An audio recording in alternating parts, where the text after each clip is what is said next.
I This nigga, man. Now. All right, hey, so church check in. You know what I'm saying? Man, it's been long overdue. Me and his brother, man, we've been chopping it behind the scenes for a long time. A lot of people don't know. We should have been hit the record button on a lot of our conversations, man.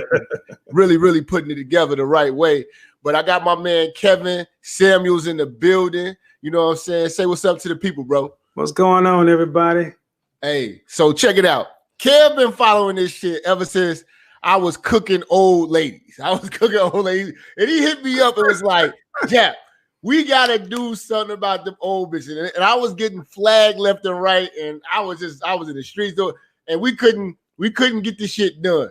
Then I came up with the notion about this 90s shit, and the nigga said, hold up, nigga. I want in on this shit. You know what I'm saying?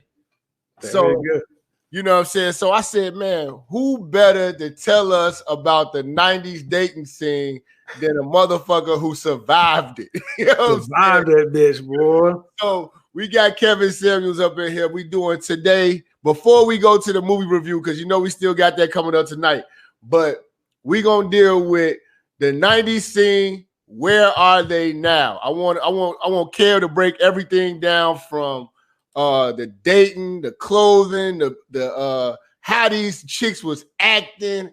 I mean, just so many. I got a lot of questions, man. But let's start first with you know, how was the club scene on the 90s tip? Because like we pulling up a lot of movies, and I mean, I feel like we're getting an accurate depiction of a lot of things, but how was it when you was really on that scene like that?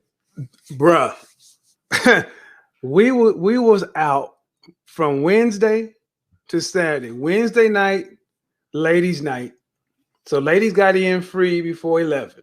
Okay. And what city was this? Dallas, Houston, Dallas, New York City. Okay. But this is any city. And then and towards the end of the 90s, we got to fuck around with First Friday, which was insane. Okay. So the club was every club was happening. Dion had a club called Prime Time. Prince had a club called Monopolies. So every city had spots, and it was like the draw was to try to get I'm getting feedback. Let me make sure I got all my stuff closed. So the draw was to get all the women there, and if you get the women there, the men will come. So ladies got in free before 10, right? Okay. Now the music will be pumping. They'd have the latest whatever, and in the 90s we switched from, you know, It Takes Two kind of shit to, you know, that's when the down south rap hitting, the booty rap. Okay. This shit would go crazy, but then it would also flip and it would go to the slow songs, so you had a chance to actually get in a woman's ear. So back then too, did you have to dance? Yeah, but you didn't have to do that kid and play shit. Okay. See, that's when dancing. See, the game started getting fucked up around about that time, man. Because you dance with a woman, man, you come out, you got your fucking Versace shirt on, and you sweating and shit. And the dudes that couldn't get no ass danced, because you could dance your way into some pussy. I'm not gonna lie, I danced my way into a lot of pussy. I bullshit you not, nigga. I was Michael Jackson competition. Anybody who fuck break dancing and shit, dude, you could dance your way in the pussy, because a woman will sit there and look at how you move your hips and be like, that dude can fuck. Okay.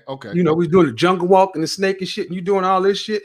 Bitch be like, oh yeah, because I was a skinny dude, man. But you could dance your way into some pussy. But here's the thing. But if you had no game, you could dance to overcome your lack of game. But eventually you still have to say something to a chick. But by the time you say something to her, she probably want to get with you anyway. Now, so I want to stop there. Like, on the approach with men on that scene, like from what I'm gathering, because you know, when in the 90s, I was like in grammar school, you know what I'm saying, just about to get into high school and shit about the end of the 90s. So I wasn't out and about clubbing and shit like that. But as we going back and we researching, it just seemed like the approach to women was like experimental. Like niggas was still trying to figure shit out and get their feet wet. So that's why you got a lot of the dating coaches and shit like that who had the one-liners, the pickup artists, and all that shit. You know what I'm saying? So kind of explain like how was the approach and all right, the rejection game of the bitches at that time? How was that going? So I'm gonna break it down before I pledged and after I pledged, because I'm a Kappa. Okay. So by being a Kappa, you got extra props on the yard. But here's the thing with the 90s. The notion of game, we were all playing pickup basketball. There was no uniform game. We couldn't even get uniform music. So dudes were trying to just make shit up. Let me tell you, I went from I'm a salesperson. I sat around and tried to come up with them one-liners and shit that didn't work for me, man. You know what my game was? Look here, I ain't got no rap, I ain't got no Mac. I'm just trying to get some conversation. I would go up to bitches and just say that because I had no rap and no Mac. All them one-liners and shit didn't work for me. Okay. And if a woman smiled, she would be like, okay, that's a more original, and she would give you some time. This is when Allen and Roger Curry, frat brothers, came up with, around the late 80s, 90s, he came up with that Mode 1 stuff. And I stumbled on to just being direct because I got tired of just trying to be some sort of rap game dude that I just didn't have, because I didn't have shit to back up the game with at that time. In the 90s. See, 90s was also a lot about cupcaking too. A lot of dudes would sit around and get on that baby face shit. I'll pay your rent, I'll tie your shoes and shit like that. And the funny thing is, dudes like that could get a lot of attention from bitches, but most of them dudes wasn't fucking like they say they were, because chicks that was fucking around with those dudes, they were letting them pay for shit, do that shit, but they were really still fucking the dudes that could actually stand up to them. The notion of a lot of this red pill, checking a bitch and all that shit, that was nowhere existing back then. Back then, you were expected to open the door, be a gentleman, wine and dine. Keith Washington was, nigga, I got the candles and the flowers. Where you think I got this shit from, man? This ain't but the 90s. You come into my pad, nigga, if you came into my, nigga, you called me in the 90s, and my entry to the fucking answer machine was doom, doom, doom. And I had the echo machine. Hello, hello, hello, hello. You reach Kevin. Nigga, we were doing anything we could to try to seem smooth. You had that one or two mixtapes. Now I remember in the 90s, I used to give bitches my card in the mall. Like I got cards made up in the mall. I think I seen it on a movie or something. I did that shit. Now, how accurate do you feel that, you know what I'm saying, like movies like Boomerang and shit, like when you see like how these women were, you know what I'm saying, like were they really shitting on brothers once they got their education and, you know, the talk shows and things like that, like, bro, were we equipped to deal with that shit in the 90s? No. The shit you see in the 90s, Boomerang, yes, dead on. Robin Gibbons, dead on. I think he did Strictly Business. Yeah. Dead on, man, with that left, right, up, down, especially when you had them Ivy League, you know, she went to Northwestern, aka the short crop bob cut. Yeah, dude. Because those niggas stay away from any bitch from the 90s with a shortcut. Boy, stay away from that shit. They were shitting on brothers because honestly, brothers, you know, I was in corporate America in the 90s, and I'm gonna tell you, man, I was a rare breed. I didn't see black men where I was. Black men were in the mail room or on customers. They were on the floor. They weren't upstairs. So I'm upstairs with a bunch of black women trying to schmooze with white guys. She's trying to compete with me to get the position. So I'm her competition. Right? So if the company is going to send 2 people away to get their MBA, and there's 12 of us, somebody's going to get a $30,000 education and an additional $20,000 a year in pay. Back when the minimum wage was $3.35 an hour, that's a lot of money. So sisters had a lot of problem dealing with men on an equal footing because they were outpacing us. The brothers who was going to the military, and they had a different track. When you graduated at 18, you had 3 paths. Get a job, and that means be a broke dude, military, or college. And college is the path that people wanted to go to.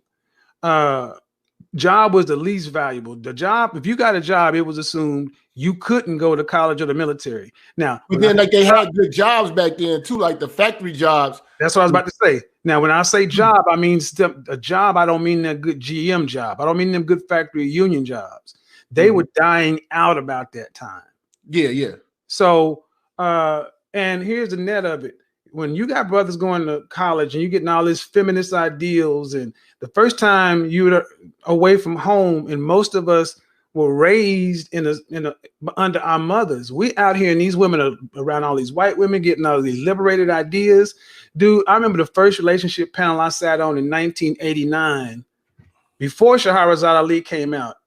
Dude, and that's the first time I realized we got a major problem because these women were out for blood. And here's the fucked up thing.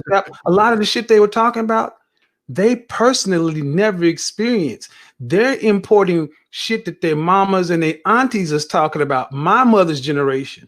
I used to hear them boomer women run down men. So their daughters who were Generation X came along in the 90s with this, I don't need no man shit. So when brothers was sitting down, they're like, well, you ain't gonna argue with her off the rip because you got no data, no statistics, no YouTube. You don't want to be the lone dude out there. So dudes like, yeah, all right, cool. And the few dudes that did stand straight tended to be athletes or dudes that had different sources of money that didn't have to tie to some corporate job. See, a lot of black men were at that time, we were neutered because, you know, you had to play that dude is strictly business. You had to play that, hey, how you doing? I was a threat, man. You know, and to the point to where when a black woman knew that she could get you in a trick bag, she would use it to get her power up. Now, here's the funny thing. The funny thing is when brothers finally started realizing that this shit is a hustle. Very few dudes really wanted to stand up or say anything because that just wasn't the market. You took a lot of punishment in the 90s from sisters looking down because they were making more money than black men. They had more position. They had more shit. And you know how that is when you got a woman that's got more than you. Yeah. I think that that was the time, that was a period where it really, really empowered black women. And with that power, I to this day, I don't see them producing anything that actually helped us. No. You know what I'm saying? Like they were all out for self in that period of time. And now, you know, the generations down the line, they want us to pick up the pieces and fix what they fucked up while they were having a good time during that period. So like as far as when you was on the scene, was it an influx of single moms? No. Well, so two things. And what about college too? Was it a lot of that? No. No. When did you start to see the single moms? Late 90s, like 97 to 2001. We started to see more of them. See, when I came along, it was still taboo. Women that had children didn't go to college back then. Okay. You had a baby, you were out of college. If you were Bridget Criswell, you can't go. So women knew that if they wanted to get out, they couldn't have no baby, and they wouldn't, and they weren't trying to put babies on dudes who are athletes like they are today. Because going pro did not secure you. Going pro back then, you weren't a multi-millionaire. Back when Barry Sanders and Thurman Thomas came out, they was making $1.5 million a year. There were no $20 million contracts. Mm-hmm. Oftentimes, a lot of dudes that played ball at OU, which was one of the powerhouses back then, OU, Miami, Notre Dame, dudes like that would go to the league for a few years and then end up selling insurance. So, you know, Darren Woodson ain't rich. I mean, unless you went and there weren't a lot of broadcast positions for brothers. I mean, all this shit came along in the 2000s. So what helped me out is I ended up fucking around with an older woman. I had me a sugar mama. Okay. And she put me up on Mad Game. Had I not run along across her and understood how a woman really should move, because she had the paper and the credentials to back it up. She wasn't talking shit. She actually had work to show. So when I could deal with a shit talking 90s chick, or deal with a woman who was 10 years older than me, who actually had a house in Naples and was driving her second Jag around, I could see the difference. But again, she was 10 years older than me. I couldn't really see being with her, fucking with her, and marrying her, nothing. But it was good learning experience. Now, like, did you guys foresee that these women from that 90s era was going to eventually turn into like these failures, these feminists, these, you know what I'm saying? Like these, like, because I know like you're bumping, like in age that you're in, you bumping into some of these motherfuckers like, damn, we went to school together. Oh, damn, you know what I'm saying? And what are you seeing? Are you seeing these bitches like, how can I say, like, doing good for themselves, looking good, in shape, shit like that? Or have they really fell off and had no real plan from what the fuck was going on in the 90s and just kind of just trying to pick up the pieces? Who was drafted before Jordan? Was it Anthony Bowie? You don't give me the line, man. Okay, so no, dude. Honestly, it was not foreseeable that they would fail the way they did. See, they had. Here's why we couldn't foresee it.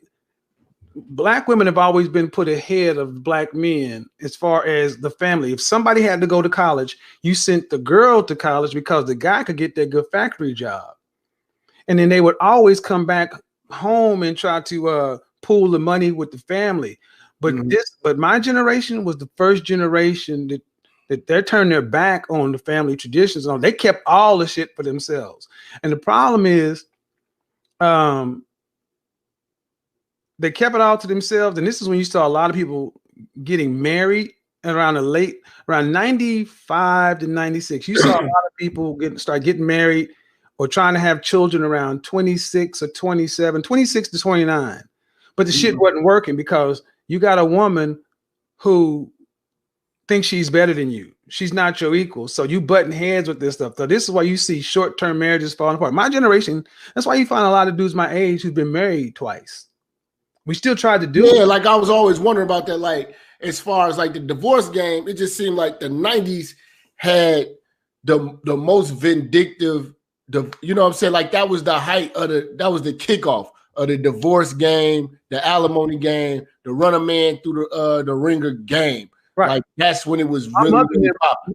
My mother generation, my mother wasn't married to my father, but that generation, they would not take men to. I asked my mom, why didn't you take my dad to get child support? She's like, I got too much pride. We did all right. And at the time, I was like, shit, we could have dealt with that extra, you know, I could have used that money. But I didn't understand what she was saying. My mother and her aunts, my mother and her two sisters who was sat around and said, I feel sorry for y'all with the kind of women, you know, they are not like us. Because when black women at this time realized that there was more power to be had away from black men, they start going in droves. So it's almost 80% of divorces are filed by women, black women. Black men aren't the ones leaving. So that's why you see black men who are Generation X who've been married once, been married twice, some been married 3 times. It's not the men who are divorcing, it's the women. And here's why they're divorcing. They were always trying to find the bigger, better deal. Thinking that, well, if I got him over here, well, you know, this dude has an MBA, but it didn't work. So you asked, did you see that they were going to fail? No, because they weren't leaving their man or their husband and going to get another husband. They tied all that stuff up in their job. And here's what happened, Jap. I need people to understand this. Black women always talk about they put in their career. 80% of women do not have careers. They got jobs. You're not an executive. You're not a vice president. You're not a director, a regional manager.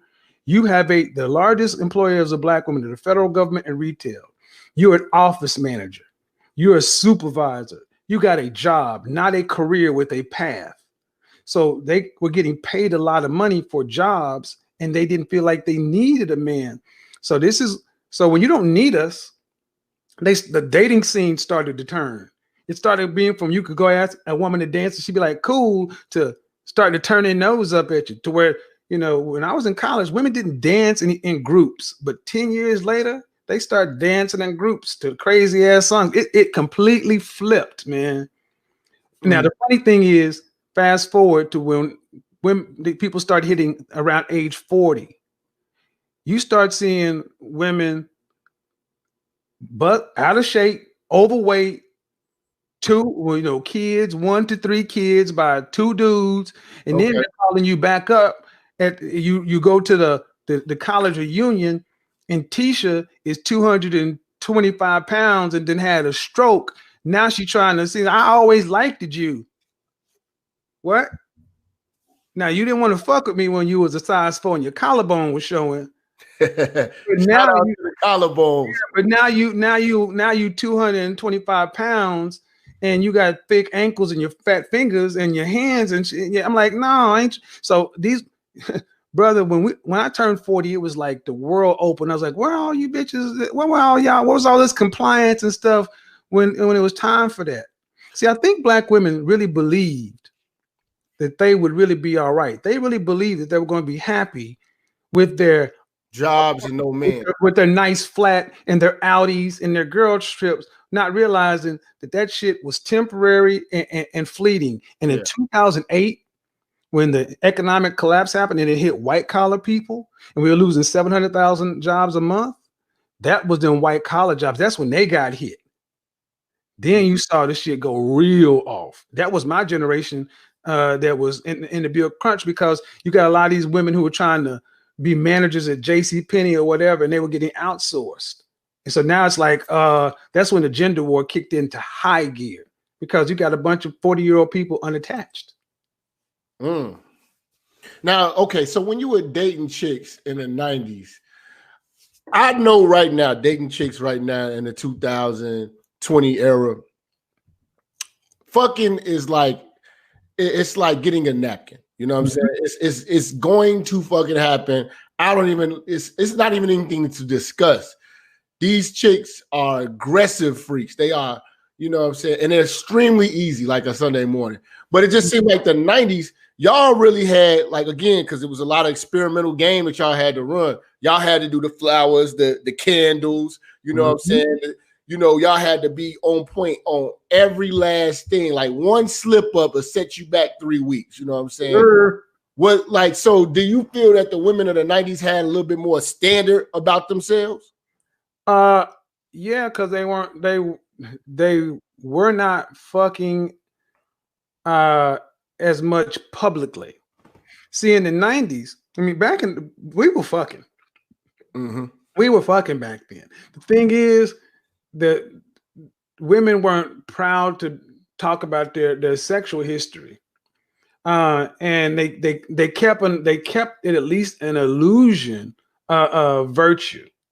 So yeah, the 3-date rule. You know, this is when the dating economy was still out there, because you didn't have cable TV and on-demand stuff. You wanted to see a movie, you had to go to a movie. We had places to go. The reason this hookup thing has happened is because everything that moved online.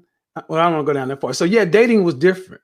So you could actually go out with a woman, take her out to 3 nice dinners, and nothing happened. You just out of pocket, and you were expected to just, all right, well, fuck, it didn't work. That was the culture for the entire. It wasn't just black people. That was for everybody, to the point to where dudes started. And here's the thing. You weren't really fucked up about it, because that's what everybody was doing. Yeah, because it seemed like a lot of niggas had to be like Marcus off a Boomerang. You know what I'm saying? Like, even if you had a lot of hoes, all your hoes still wanted to do nice shit. You know what I'm saying? Like, you still gotta have 2 tickets to the show, 2 tickets to the concert. You know what I'm saying? You know, drive-throughs. You had to do all types of shit. You know what I'm saying? Bitches liked activities back then. That's how they kept going. Because it wasn't so much that you was just fucking with Brenda. Brenda had to be able to go back and tell somebody, yeah, me and Jap went to Tavern on the Green and caught cats. What'd y'all do? Oh, what'd y'all do? Y'all just went to eat. Yeah. So that's how they kept score. It wasn't with bags and purses. It was with shit. So, and here's the thing. You also had to fuck with the dudes that wanted to do that stuff and had a paper to go there and could actually code switch and go to these other places. See, in the 90s, there was before the Love Jones and the poetry slam stuff happening, there weren't a lot of black businesses that were around. So if you wanted to go to a nice place, you had to go to the white side of town. Mm-hmm. So even if you had a good money working at a blue collar job, you had a lot of brothers who didn't feel comfortable going over to Le Cirque. They're like, I don't want to do that shit. So if the sister wanted to go over there so she could have something to talk with about to her friends at work, and she ain't dealing with you, she got to try to find a brother. It was a lot of pressure on brothers to be fucking Superman. That's really like I feel like back then. Okay, so back then y'all had to know what romance was. Y'all had to be romantic and shit like that. And you know for a fact that doesn't apply right now. You don't have to know any of that shit. When did you start to notice the shift and when that wasn't going to be a requirement? Because I know you come from an era where you had to be smooth. You had to know how to talk, had to have a good music playing, low light, shit like that. It had to be romantic. When did you realize that it was like a shocker to bitches like, they're not even requiring this shit no more? About 2001, 2002. Okay. So would you say that's a shift from the Whitney Houston, Vanities, and Vanities probably like the 80s. I'm trying to think of In Vogues. Okay, let's say the In Vogues to the Adina Howard Loop dancer era. Because this is still in the 90s. But you had not In Vogue, Cynthia. I used to fuck Cynthia. Shout out to Kevin, man. Oh, Cynthia, when she came to the yard, motherfuckers like, is that? Yeah, nigga, that's what's up. But here's the thing. Back in the day, women would fuck. They wouldn't give a head up. I told motherfuckers. You weren't getting no head. Suck that dick back then. You bet not say shit. And she was probably terrible at it when she did it. I got a reputation around for being knowing how to fuck and keep my mouth closed. But I didn't talk. The only people that I talked to was my frat brothers and then a couple of dudes that I was tight with. I didn't say shit. So women knew that I keep my mouth closed. So women talk. So they want to fuck a dude that can handle his business, ain't gonna say shit because they had to keep up appearances. But here's what happened though. In the late 90s, this is when I told you, and everybody started kind of coupling off, getting married and shit, right? But then divorces and stuff started happening. So you back out there, right? So around 2001 to 2003, when I'm back out there ripping and running, I running into women that are younger than me, and they ain't requiring none of this whining and dining in the restaurants. They're just like, oh, let's just go get it in. It was a twist because I'll tell you, there were brothers we'd sit around talking about. It's like, you ain't gonna take her out? No, man. She just want to go back. We're like, this is confusing, dude. They were wanting to get right to it. It was like, culture. So we hitting on something. For brothers like you coming from your age, a lot of guys didn't make the adjustment and was over dating these bitches. Nigga trying to cupcake, whining and dining, trying to foreplay. Nigga, what? No, you would hear women talking. I would hear women talk about how weak this nigga should. This nigga wanted to kiss and foreplay. I'm just trying to fuck. I mean, see, like my last straight up relationship, my last straight up girlfriend, she looked like Nicole Murphy. Let me see if I can pull up a picture of her ass. But her generation, man, she was 13 years younger than me. That was the last serious relationship I had. These women, they want to come right like today. You fucking, and by the time you getting out the shower, they gone. Women ain't trying to leave shit at your house. Dudes ain't trying to leave. Back then they would try to leave shit at your house, nest. And that was in the 90s. In the 2000s, that shit started stopping. And dudes is like, what's this? Dudes had a hard time catching up to the game women were playing because women had realized they could fuck, talk about it, and not be called hoes. Hence the beginning of whole culture. Yeah. See, like I'm thinking about like the Adina Howard, the Luke era, Bike Fest, Freak Nick. You know what I'm saying? Like I know a lot of the freaky assholes was like the frats, like y'all. Realize Freak Nick even changed. Freak Nick, when I was on the yard, it was the Kappa Beach party. That women weren't getting naked. That shit wasn't happening. That didn't happen to the mid to late 90s, to where what started happening, and you start having the street, the D-boys and the dudes from the hood start coming to the yard to try to holler at the college women. And they started allowing all the parties to be open. So it used to be on the college campus, you had to go to the college to get into the party.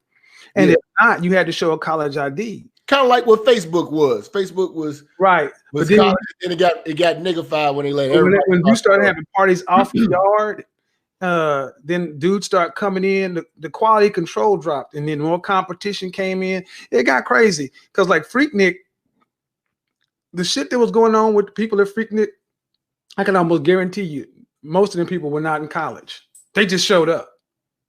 You driving when you see them women driving naked in a Jeep. They weren't going back to Tillman or Howard. They was going back to Fifth Ward, Acres Homes, and some shit, man. They wasn't going back to the yard. No. So the 90s, they had a period of time where these women were really, really uppity. You know what I'm saying? Because you still went to church. Oh. Nigga, you still went to church because let me explain. I said we partied Wednesday through Saturday, right? You notice I left Sunday out. You had to go to church on Sunday. Your grandma was still alive. You can't be out at the club kicking and such and so forth, doing all that shit. Cause no matter where you at, you got to go back to Westside Baptist. And if your grandma hear about that shit, church was still a thing, and men were. Here's the funny thing, and men were still in church at this time too. Men didn't start leaving the black church till around the early 2000s. See, the early 2000s is when whole culture came in, and when men are not around, women become like Lord of the goddamn Flies. They devolve, man. Damn. Now, as far as like the gold digging, when did you start to kind of see like, okay, because I know that wasn't like big in the 80s like that, because niggas wasn't. You didn't have gold to dig. Yeah, they didn't really have. Yeah, niggas wasn't really getting that paper like that. But that 90s, that's when niggas, whether you was at the factory jobs or you was a singer or whatever like that. Like that's where the line started. See what? Okay, this is when the line started. Okay, back when you didn't in the 90s, you mentioned you had business cards you would hand out. Like I remember getting some pussy because I had an email address on my business card. See, a lot of people don't remember in the late 90s, the internet, people thought it was a fad. But in order to have an email address at that time, you had to work for a company who had internet access. I had an email address on my business card, and a bitch leaned up and said, "Oh, girl, he got an email address." That was currency. To her, that meant he's working for MCI. A lot of you guys don't know AT&T's largest competitor used to be MCI. That was known as good goddamn money. A black man working for MCI with a business card with an email address that says major account manager, it might as well say 12-inch gold-plated dick. I had a company car, Jap. And then I had an expense account for my car. I had an American Express with Kevin Samuels, MCI. Niggas was paying, you pay with that company card, and bitches be like, okay, he got a company card. That's why when you laugh when you see these dudes dropping these ATM receipts, man, because that was the bait. That's crazy. Niggas was coming to, I had dudes asking to borrow you know, borrow your work badge so they could buzz into the buildings. Because back in the day, they didn't have your pictures on them. So let me take you to my office. Walk in there, dude work in the mailroom, but he act like he working upstairs. Now, you know, the reason why I started this whole series about the 90s shit is I got tired of old niggas who wasn't smooth like you giving me real good game. It was old niggas just telling me these old niggas. We tell a story. My cousin tell a story all the time. These old niggas told me and my cousin, shout out to the Deacon Willie 2 times. Y'all niggas ain't never had no pussy because you ain't never been burnt. Hit me when the bitch burnt. I was like, what the fuck? These niggas, and then we talk about condoms, like condoms. I ain't no bitch ass nigga. I want some pussy. I don't want no rubber. I want the pussy. When did those niggas go from the smooth operator niggas to the thirst bucket niggas in that 90s bracket? When did you start to see the shift, and what was it the Freaknik that brought these thirst bucket ass niggas out? Them niggas was the ones that did. Those dudes are the dudes that never got married. See, a lot of dudes, but they got a lot of kids. They never got married. They got a lot of kids, but they never got married. Okay, so they were still out here fucking. See, it's almost like married. A lot of black men like myself, who whether a military job or college, got married, and we were out of the club scene. We were out of the party scene. So you take all them apex predators out, right? You got me and dudes like me, and we ain't in the club Wednesday, Thursday, Friday, Saturday night. Then you got these motherfucker dudes who couldn't get a fucking shot at one of these chicks. They become the top of the food chain. So they just running crazy with the pussy. And they ain't had it like this before. Because you look at a lot of these dudes, you're like, these old dudes ain't fly. They ain't fly now. So you know they're like real loud.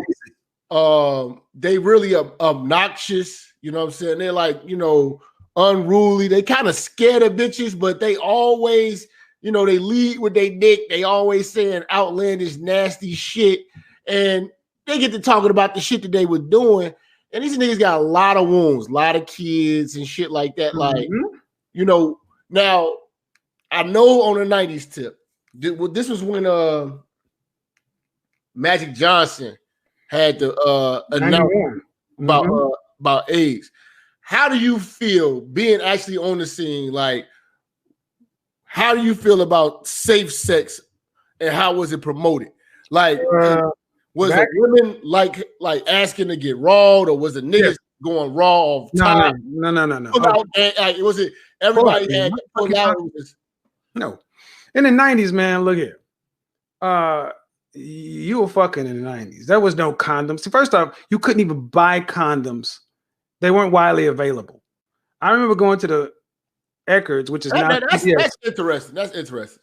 Okay, hold on. The condoms were not available? They weren't widely available, no. So like when I went to Eckerd, which is now CVS, I'm in my freshman year of college. There was no birth control aisle, right? They were still trying to legislate morality this time. You know where the condoms were? Back in the pharmacy. You had to go ask the pharmacist for the condoms. So I do remember that. So they would get on the loudspeaker. We need a price check on condom. We need condoms so everybody looking at you. And remember, you're not supposed to be fucking. You're supposed to be having this. Men aren't out supposed to be doing this stuff because you gotta go to your grandma at church, Jap. Jap is I saw Jap at CVS and he was getting some condoms. Cora, no. So, but a lot of women were on birth control. They weren't. Remember, these college women were not trying to get a baby because there was no money to be had from these dudes in college. We were all fucking, but the women were on birth control. Now, 10 years after college, when they weren't married, that's when the birth control stopped. Dudes were still fucking like we was fucking from 18 to 23, and now these dudes are getting trapped. See. When Magic Johnson hit, it was 91. So I was around about 24, 25. That's when everybody really started getting tested. And the first time I got tested, all the dead bodies I hit I was like this. And when it came back clear, that was the time I became every time. And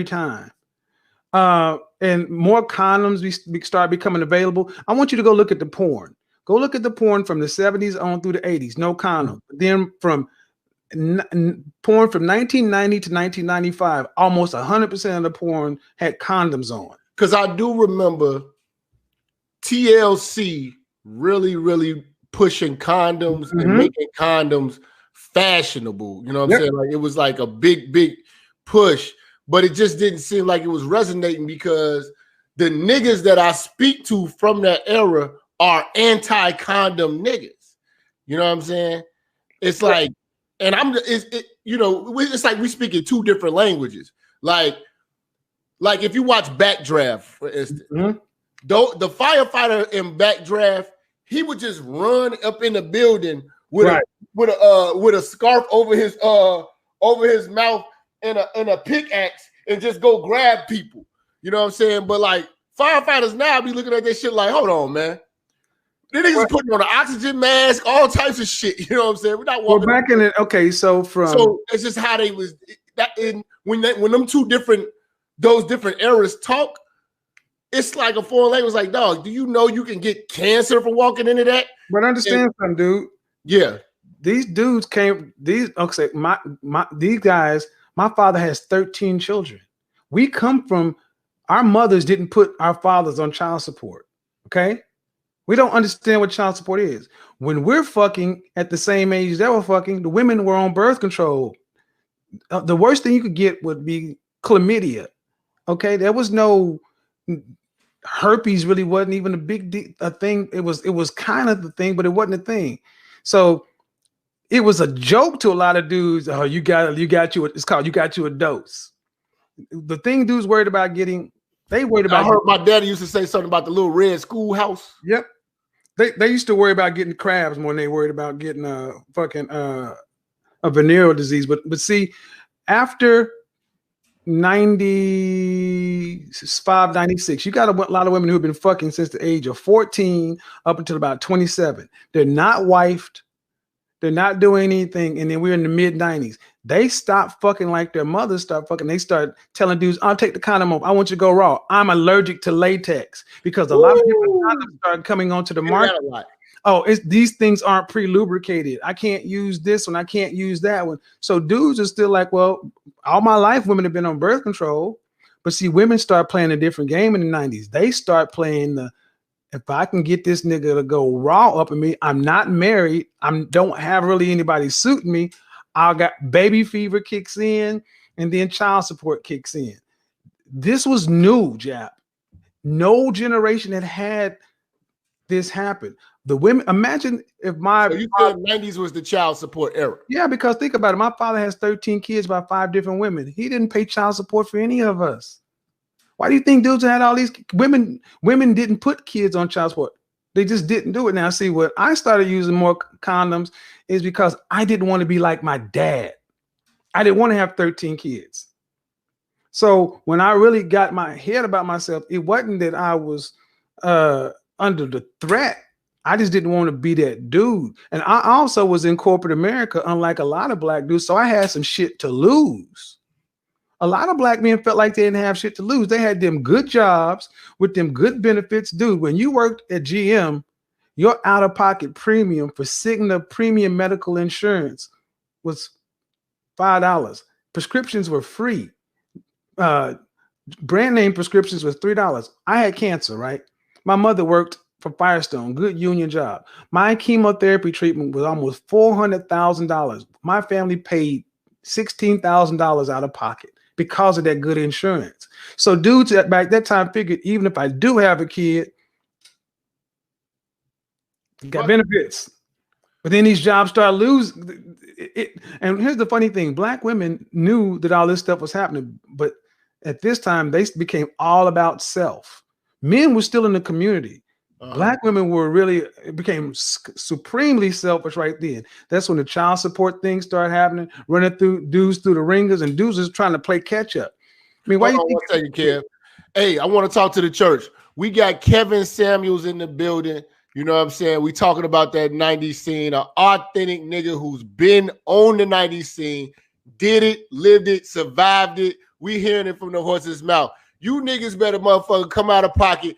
Go to motherfucking Kev's channel, subscribe to his shit, become a Patreon on my shit, because I'm turning up on Patreon now. You know what I'm saying? And you motherfuckers better donate to the goddamn church. Make sure you follow us on all social media platforms and stop fucking around. All right, get back to this shit, Kev. So you got dudes like Sean Kemp, who was in the league, and he was having babies everywhere. And when it started getting around that women were starting to put men on child support, dudes was around in their mid-20s, early 30s. This is when you see dudes fucking multiple women at one time, and they start having a lot of babies. But if you got caught up back then with one of them women, you were in trouble. But see, when I was around that age, I was dealing with younger women. I wasn't dealing with Generation X women. Women around my age. So if you weren't going to get caught up with a young woman, it was 10 you're going to get caught up with a woman after 27, before 35. Because that's when you see a lot of sisters back then having babies, because that's all they could do. They weren't going to get a husband. It was a different deal. Now, how was the experience knowing that, you know what I'm saying, like you guys had this this stigma on y'all, like this bad reputation, you know, that all black men ain't shit. You niggas is gay, you're going to jail, you're broke, all that shit. Like, how was it, you know what I'm saying, especially you being an educated dude, that they talk, oh, you talk white, shit like that. Like, you had the television shows, you know what I'm saying, and they was just tearing black men apart.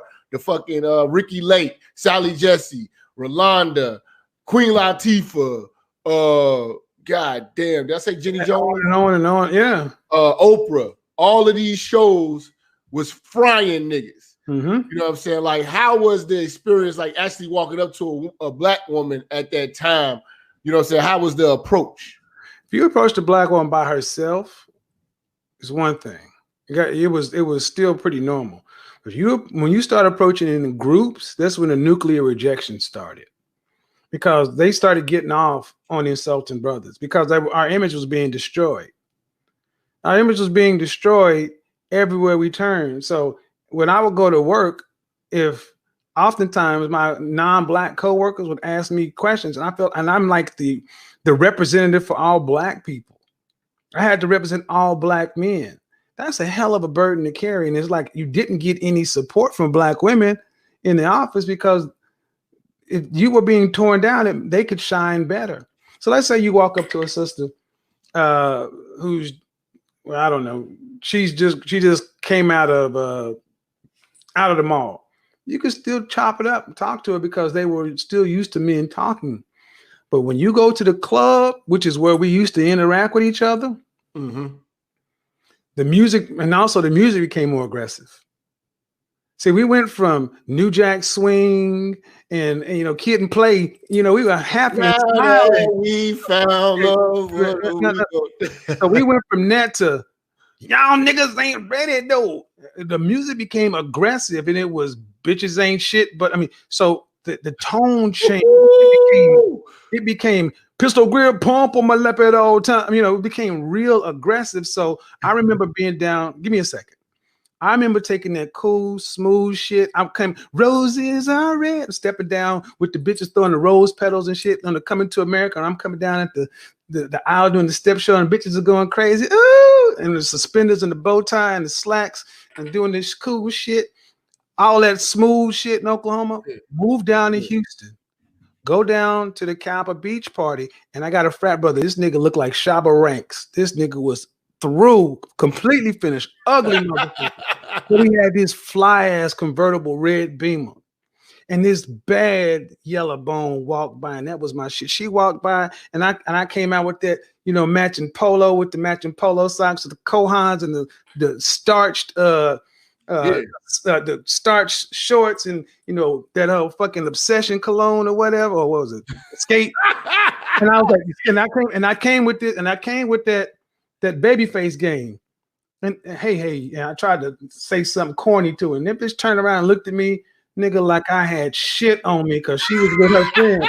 And I was like, whoa, bitch, do you? And this is before I started using the bitch word. I'm like, bitch, do you know who I am? I'm a fucking Kevin Sam. I am the shit everywhere I go.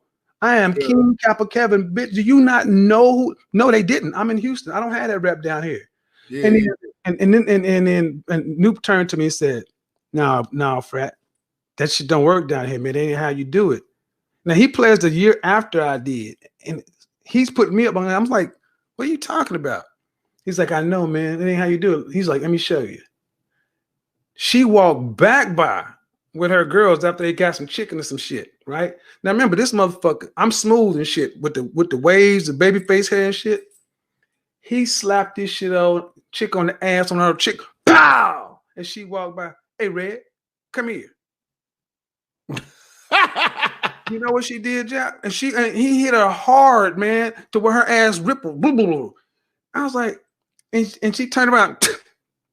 What you want, nigga? I was like, this is back when the brothers used to stop talking and say, hey, brother, what's up? They used to call each other fool. What's up, fool? Now let me ask you this. The 90s, was this when catcalling started? Yeah, because before that, you actually were expected to go actually interact with a woman in a civil way. Because guys from my era, right, we don't catcall. But I hear women still use that shit as an argument. You know what I'm saying? And I feel like that shit that's the old thirsty niggas that's yelling at bitches and shit like that. You know what I'm saying? Like, I just gave you an example of why it happened. I approached a woman courteously, and she looked, and I'm a Kappa, well known at the Kappa Beach Party, and she looked at me like, fuck you, nigga. But then he slapped on her ass and, hey, Red, that's what they used to call it. Whatever you was wearing, hey, Red dress, pink shoes. That's what they would do. Whatever, you just pick what a bitch had on. White skirt. Hey, white skirt. You ever watch Anthony Adams? He's a brother. No, he's a brother. Spice Adams. He's a brother who used to play football. He's got a YouTube channel. You'll love him. He's always doing old school players. We talk about this shit all the time. Hey, Red. Now, like the era that we in right now, a lot of our women, you know, they don't really have a plan. Could you say that the women in the 90s actually had like a plan on like marriage or family and shit like that? Oh yeah, nigga. Yeah, you're gonna get an interview. You best believe it, because especially the women I dealt with. So I was dealing with, you know, college educated, AKAs, deltas, that kind of shit. You know, because they're sitting down like on that.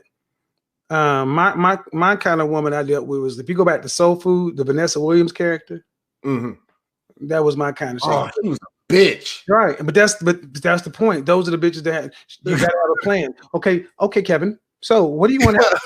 Oh God! And then nigga, no, you interview, dude. Okay, well, I went to Wharton. I graduated this, and I have 3 years. I like to be fast tracked to partner. Bitches who had ovulation schedule. I bullshit you. I'm not joking, dude. I'm not joking. God. This is when Black women were in corporate America, and they got introduced into how to do business, and they did. But instead of going to start our own businesses and working together, their business became Black men. But Black men in large weren't working in corporate America. They were still working like most men did. So this was, I mean, dude, you go back and look at movies in the 90s, and you got a ball breaking 90s woman and her underling Black man, and she's got peppering him with questions, because they have to. Here's the thing: is they're trying to match up with their white counterparts, because their white counterparts have husbands and plans and this and that, but both of them come from the same college and went to the same places. So you would say like bitches like that was like the career woman. Was she boring? Was it excitement in the relationship, or was more like an it was more like a agreement or something. She wasn't as bad as they make her seem. But she damn sure wasn't. Here's the thing: she wasn't left, right, up, down, such and so forth. I mean, these women would fuck. Okay, but there was always something reserved. They always held back. It was not uncommon. Fucking dick like that in the 90s. Well, to the late 90s. Well, you would also have women that would not want an orgasm because they wouldn't want to lose control. A lot of black women got swole on that power. That's why you started seeing brothers like myself start leaving those kind of women. And that's when they said, you're not dealing with us. You start to deal with Keisha from the block. Well, because Keisha can keep her hair down and be cool. Bitch, you're a bitch. You're a bitch all day. And even fucking you, it's like, it's okay. But it's like, you ain't busting it open. You ain't doing no tricks. I mean, it's like, you're not, what the fuck? Now, what do you think from that era that caused the strong black woman movement? Well, I think many things happened. One, when affirmative action really hit and companies realized that black women counted twice. So I went to college in fall 87. That was the fall 87 was Black Monday when the stock market crashed. So the business started changing. Reaganomics was hitting full stride. Jobs was leaving. So brothers, either you went to get a job, military, or college. Well, you had to ride that path out. There was none of this flip-flopping back and forth. Whatever you did, you did. But a lot of black women went into college. So women are in college making more money and working in structured environments, and brothers are out here trying to figure it out and make it, right? So you got more black women on getting into middle management, being seen as black women were seen as the leader of the black community because they had the power positions. That's where I think a lot of this strong independent stuff. Back then, you weren't strong and independent if you were a baby mama with 3 kids. Back then, you were a loser. That shit did not happen until whole culture kicked in. There was still shame. Those women, you weren't rolling up in church with 3 kids by 2 different dudes sitting on the first row of church. No, you weren't going because you still had baby boomers and silent generation. Preachers were still silent generation. So the church was the last little bit. But like when my grandparents died, when my grandparents died, when my generation X grandparents died, that's when it was all bets are off, because the boomers, the most selfish generation ever, became the seniors. And they spent all of the money that all the previous generations had. They was fucking having all these kids, not leaving nothing to the kids. So my generation, we never had a generation X. We were called X because they didn't know what was going to happen to us. We acquired nothing from our parents because they spent it all.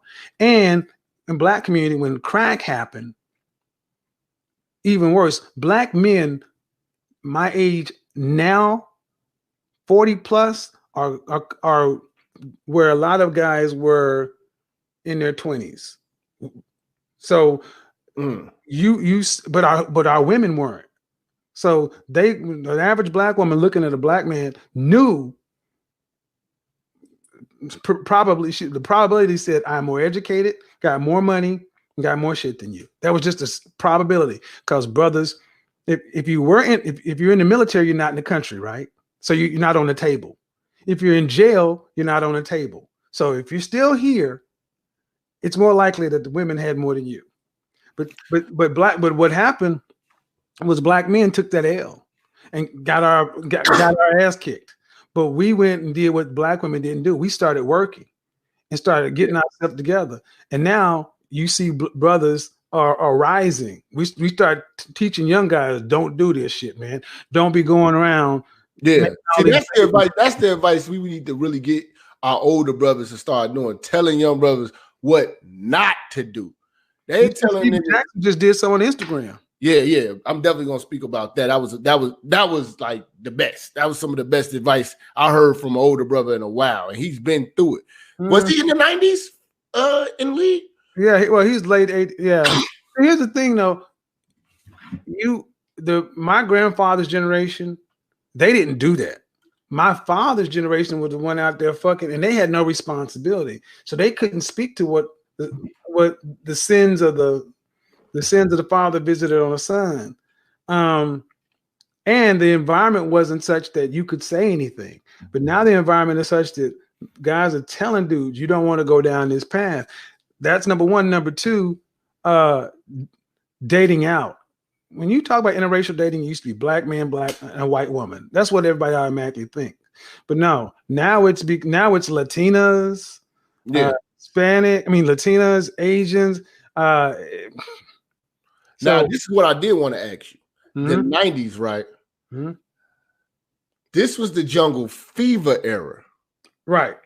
How was that dealing with, like, you know what I'm saying? Like, how was the rage from black women when they seen you entertaining a white woman, or just seeing you with a white woman, or just a white woman being in the presence? First and foremost, we got to salute to Patrick Lamore for the $100 donation. What's going on, Patrick? One of my dogs right there. Oh man, you bringing over the flock. Okay, appreciate you, bro, coming over here, man, showing love to the church. But how was that like? Because right now, you know, we kind of dealing with it a little bit, but they not as hardcore as they was in the 90s. Like, you was like excommunicated. You was the worst nigga in the world if you fucking with a white woman in the 90s. Well, first off, the first time I dated a white woman or dealt with a white woman, I was confused. Okay. I was confused because I had never had a woman be nice to me. I mean, I remember being bullshit. Hold on, bro. Let me tell you, I was sick, right? I was sick with a fever in my my condo. Her name was Amy, and her sister's name was Bonnie. And this is back when, and you know, they lived in Midwest City. They drove up from the city. She came with my favorite pizza, some groceries, cleaned my house, made me homemade chicken noodle soup, gave me pizza. And this is back in the days where, you know, didn't have cable or whatever. I had a Betamax or VHS. Put in Aliens, watched, and after she did all that, came and sucked my dick and left, nigga. I'm saying this again. She drove 30 minutes away. Yeah. Brought groceries, cleaned my house. Woman clean. I mean, with the gloves and all. Pines all fresh. Mama would have been proud. Made me homemade chicken noodle soup while cleaning the house. Now, I'm laying in bed eating a pizza she brought me and paid for. Watching a movie that she put in and made sure that it stayed up. Then after the house is all clean and I'm feeling good, took my temperature, got my medicine over here and this and that, sucked my dick and left. Yeah, I want you to look at my face. I'm sitting here now, look like this. I didn't understand what it just happened. You thought it was a setup. I'm like, first off, you paid for something? You brought pizza and food? I didn't understand. I did not understand. I went back to a frat meeting after I got better. I was like, I gotta talk. They're like, what happened? I was like, they're like, yeah, white women are nice like that. I'm like, what? This is how, because my roommate in college was a white dude. And I've been around white women. I fucked around with white women, but I never really, dated one. And she was not my girlfriend. We were just dating. So brothers who did crossover had to deal with that cultural experience. It was a shock. There were not as many Hispanics in my part of the country. You're in Chicago. In Oklahoma, there were in the Midwest, it was very homogeneous. It was white and black. Now let me ask you this. With the ratchetness.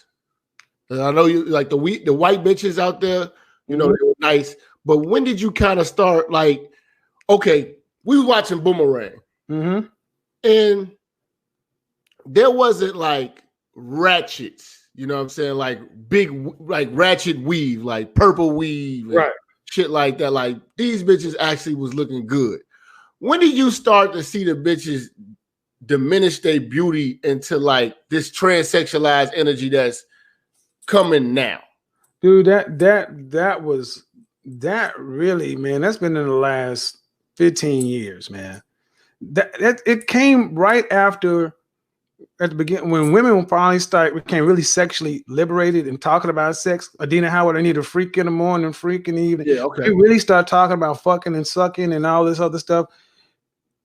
You had good girls or women who tried to keep their public persona clean.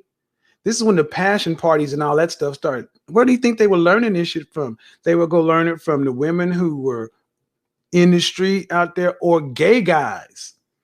So you started having these women who had never been like that. All of a sudden, why you become 40 and become this way? Yeah, I wanted to ask you, like, okay, are you seeing bitches that when you were in the 90s scene, she was classy? Yes. Now that she's 40, yes. She's a ratchet. Like, why are you 45 years old? Fuck motherfucker, nigga, motherfucker, fuck nigga, fuck, suck my dick, nigga. You can eat this pussy. You weren't saying that in 1991. Do you think it's because she looked good in the caliber of men, you know, had to come and finesse it? You know what I'm saying? It wasn't socially acceptable. First off, she's lost a lot. The women who do this are not married. They're not married. They may have children, but they are not married. They've lost a lot. They have looked at life at 40 years old with children, and they're looking like their counterparts. No one expected to get to be 40 or 40 plus single, Jap. That's just not what our world was. We saw people married. We saw neighborhoods. So they're disappointed. They had all these opportunities, all these jobs, all this stuff, and this is what it nets. I got a son that's a fucking soy boy. I got a daughter who's going to have to deal with these weak boys that we didn't raise. I am overweight. I just got a job. I passed over all these decent dudes, and this is as good as it's going to get. They're angry. And then, so what do they have left? You're getting this all started when that whole waiting to exhale and shit started happening, when women started raging out. But then you got to ask the question, who you mad at? Y'all are filing 80% of the divorces. Y'all are the one, you fucked your life up, and now you want to be mad at men. So you got to ask yourself, why you got so many women 40 plus that are so foul mouthed and so ratchet? And it's like that didn't exist. You didn't grow up that way. You were not that way as a young woman.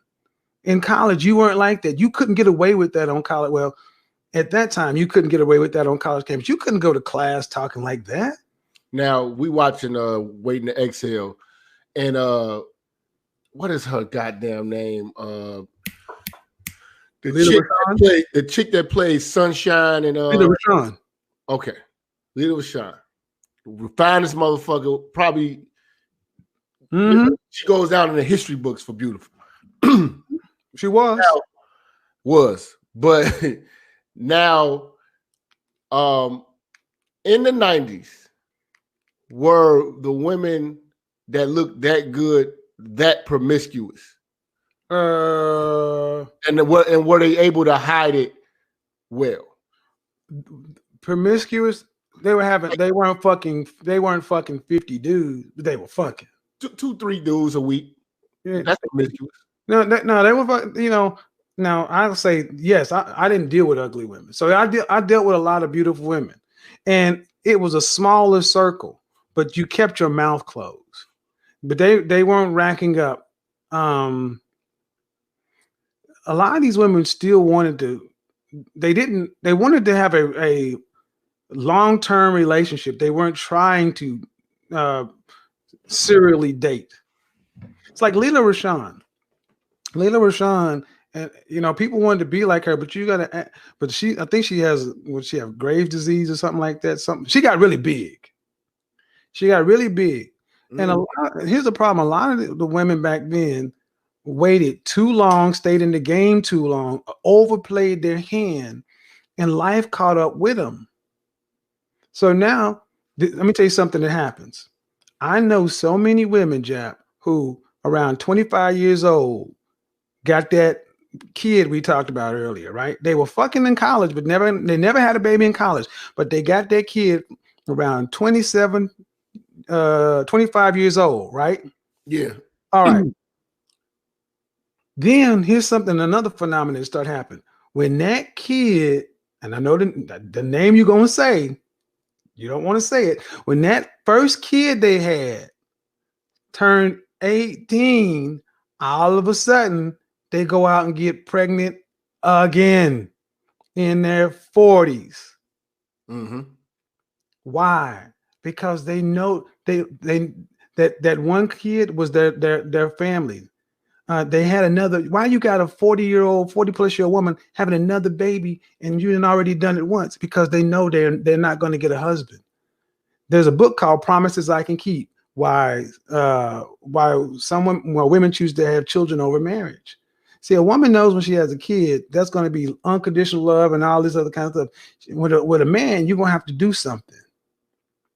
So when you started seeing women in their late 30s and 40s having kids, here's another thing that started happening. For the women who didn't have children in that window, they start coming to brothers like myself asking to make baby packs.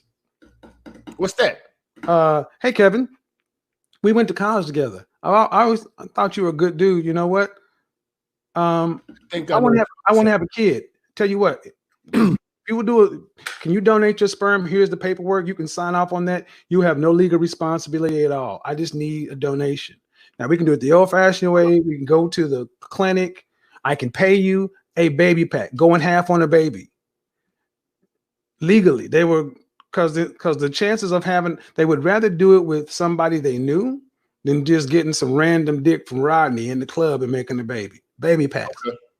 Mm-hmm. Now, the generation that we got now, they're heavy into drugs and shit like that. Mm-hmm. How did you on the 90s scene? What was it a big drug scene like that as far as like abusers? Oh, first off, if you remember, NWA talked about you don't smoke weed or cess because it's known to give a brother brain damage. And brain damage on the mic don't manage nothing, but making a sucker in you equal don't be another secret. Respect yourself. That's NWA in '86. Mm-hmm. Dre dropped the Chronic in '91. But the worst it ever got was a little weed smoking. It didn't really start getting bad till you start getting the mid 90s when the Hot Boys came out and they started doing that sipping and that down south port screw rap, screw rap and all that stuff coming along. That syrup shit start coming along, and then you start having dudes in New Orleans on that heroin and shit, and people start popping pills, and then it started making it into the music because it became part of hip hop culture, and that was a carrier virus that infected the entire culture. But no, man, if you did drugs back then, you were because remember we were just coming out of the crack era. Dude, people were hyper vigilant against drugs. You do drugs, you couldn't even smoke cigarettes back then. Now, the tattoos and shit like that. It wasn't a lot of that going on with the women. How do you feel? How do you feel about the women of the 90s? Do you feel that the women of the 90s look better than the women of today? Yeah, they did. A big part of it was because when we came up, you still had PE, physical education in school.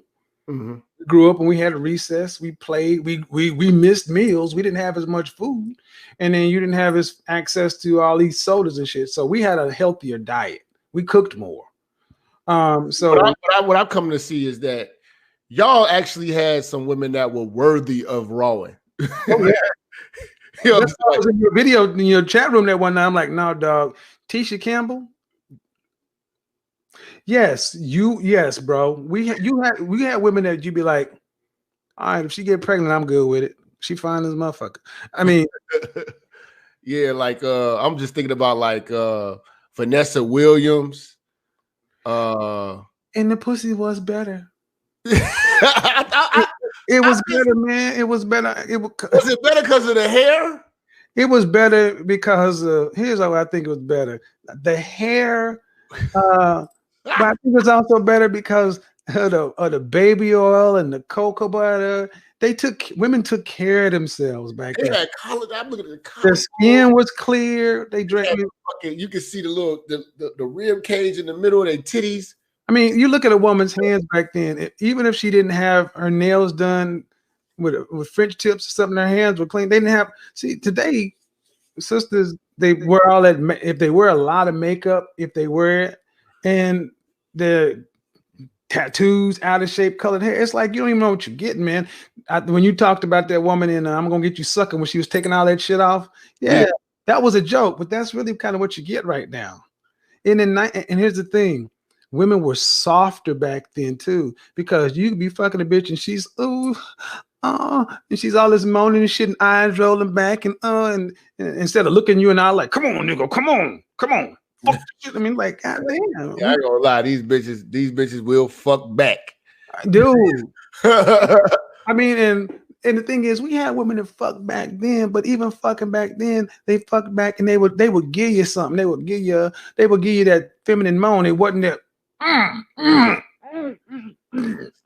on, nigga. you could be destroying her cervix and she ain't gonna say shit. Because back in then, there's something else we did. We actually kissed. You fuck a motherfucker and you look at him.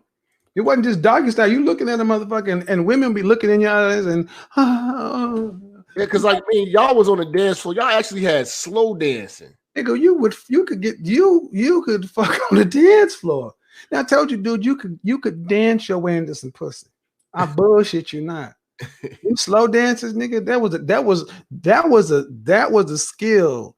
Because you could dance with a bitch, you normally won't want to give you time of day, but if you got your cologne sitting right, your line up, and she at a distance from you, when that bitch get up on you, that air conditioning hit just right, so she got to get a little closer to you, and you'd have been working out, and the muscles in them shoulders, she just and you grab the small of her back right above her. It's a wrap, dude. So when you was in the club back then, did you really have to like buy bottles? Really, really like trick on a bitch, like, you know what I'm saying? Like, you had to run it up a big crazy tab with a bitch? You would buy a drink. You would buy a drink, and here's the thing: the unspoken rule. Give us an example of how your approach would have been. Like, you know, bitch in the 90s, they playing some motherfucking some Johnny Gill. Can you feel the magic? So you pull the bitch to the side. You know what I'm saying? You know what was the bitches drinking back then too? If that shit was playing, you wouldn't buy a drink. You was on a dance floor. You the right way. But bitches back then were drinking coolers, bottles of James. They were drinking coolers. They was drinking the hell out of wines, White Zinfandel. They was fucking with Sex on the Beach, fuzzy nipples. They weren't really drinking heavy amaretto sours. Because see, the bitches now, like these light-skinned bitches now, they drinking Henny. Yeah, niggas, they doing cherry, my nigga. Straight up. No, tequila shots and shit. Now back in the night, so my nigga, this is how you would do it. So let's say you spot a woman you want to holler at. Okay. You first off, everybody goes to the bar when the slow song come on, and you peep out what she's drinking before, and you go over to the bartender and you're like, "Hey, Greg, whatever she's drinking, I'll have a Hennessy up, water back," and then she look at you like, "Oh, you drinking a man's drink." And then you buy her and whatever she's drinking, let's just say she's one of them Sex in the City shit. That's when it's kind of start changing. But let's do that. Back in the Love Jones days, she's drinking the Cosmopolitan. All right. Okay. Cosmopolitan, man, this is back in 96 to like 99. That's in that fluted glass. You can't walk around with that motherfucker. You got to stay still. Or a glass of wine. You got to stay still. So the general rule was a drink for 7 to 10 minutes of conversation. She would talk to you while she's finishing her drink. It wasn't no buy a bitch a drink and she leave. A woman would take your drink, accept your drink, and talk to you. Okay. And then you shoot your shot. Okay. Now, this was that get your number era. Yes. Yeah. I know that the 90s was like a big time for bitches to really turn niggas down. But did you find that they were like, see, like bitches turn niggas down now too, but it just seemed like it was really hostile then, man. Like, you know, if you because niggas, because like I said, a lot of it was experimental game. Like y'all was trying shit. Well, let me tell you was what hollering, he was barking in the bitch ear, then he had smooth niggas. It was a lot of things going on. Depends on where you were, Jap. If you were it depends on where you were. The setting determined the caliber of woman. If you were in a hip hop club, dude, it's the fucking Wild Wild West. This is back in the days we had jazz. We had smooth jazz clubs. We had jazz clubs. You go into a jazz club, you're gonna have you're gonna have more corporate kind of shit, a different caliber, smoothed out. You go into like R&B, like a mix 25 and up, different thing. But if you go to First Friday is the shit where this is when the world became crazy. First Friday was nationwide. The first Friday of every month, they'd have a party in a location. Like in Houston, they would have a party at the Wortham. The Wortham is where they would have the opera. You'd have 4,000 to 5,000 people at one party, and they would have different rooms: the reggae room, the hip hop room, the jazz room, the R&B soul room, and then the lounge to get to know you. Now imagine you go to a place in Chicago, and it's agreed that everybody in your city is going to drive and go there. 4,000 to 5,000 people, parking lot, and after that, you know, there's after parties all over the place. So it was easier to go meet people. So if you want to holler at a woman, she's more likely just to ghost you. I got to go to the restroom. She just go to another room. Because there was no upside to embarrassing you and something like that, because the parties were too big. Now, if you were at a hip hop club like at Club Blue, and everybody coming in there with, you know, Jordans and a fitted and a jersey, smoking Black and Miles, I'm like, you get turned down and she start talking crazy to you. That's just kind of the environment. Okay. Now, in the 90s, were there like lesbians, but like the cutesy lesbian movement of, you know what I'm saying? Like, but they was like on the scene, you know what I'm saying? Like, because like now we got bisexuals. That's what I really mean. Bisexual chicks. Was that shit popping like that in the 90s, or this is some new shit? No, it happened then, but see how it was back then. I said this to my ex-wife. I said, I believe every woman's had at least one bisexual experience, and she cussed me up one side, down the other. You know, we got into a knockdown, drag out argument. Then after we got married, she confessed that she had one. Most women have had a bisexual experience, a kissed a woman, especially in college. You see a fine woman in college, an AKA a Delta, with especially a sorority girl, they have eaten some pussy. They have eaten some pussy because women like soft in beauty. So let's say, like, how many people? I led a wild life. So women I dated used to be bi-curious. So oftentimes, let's say I'm dating Sonia. Sonia will get approached by a woman, and she's one to give them, and she just say, "Honey, can I take her home?" Sure, and we would all get down together. The thing is, if you're dating a really pretty woman, let's say she's a Chicago 8.5 or 9, yeah, bro, she's gonna get hollered at by everybody. And beautiful women just liked women back. They've always liked women.